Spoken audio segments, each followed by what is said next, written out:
បាទជំរាបសួរសូមស្វាគមន៍មកកាន់តម្រុយថ្នោតយន្តរបស់ខ្ញុំសម្រាប់ថ្ងៃនេះ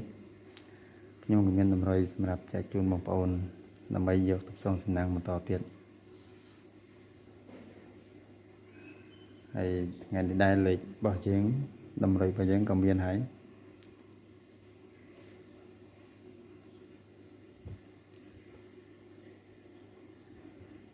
ហើយយើងមានលេខ9លេខ0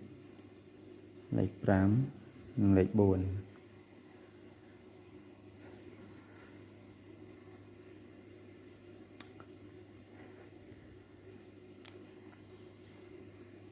ហើយតម្រុយនេះសម្រាប់ថ្ងៃទី30ខែ5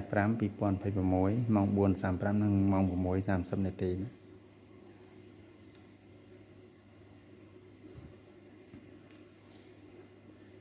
យ៉ាងយើងចាប់យកលេខល្អ4គ្រាប់ហ្នឹងយកមានកៅគុត54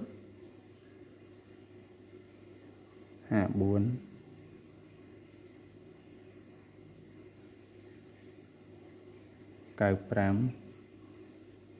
04ចឹងលេខល្អរបស់យើងមានកៅគុត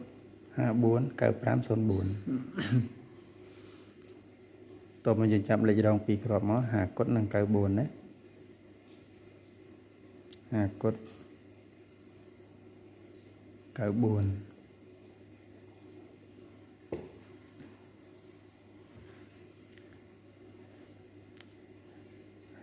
ហើយលេខទាំងអស់ហ្នឹងសម្រាប់លេខ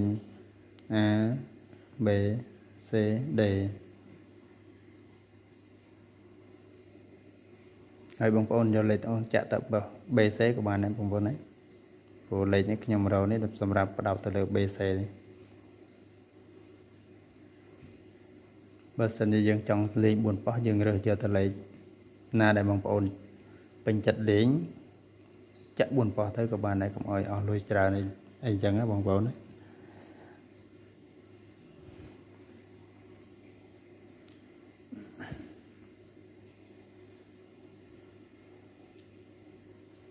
បាទលេខរបស់យើងមានប៉ុណ្ណឹងណាបងប្អូនណាអរគុណបងប្អូន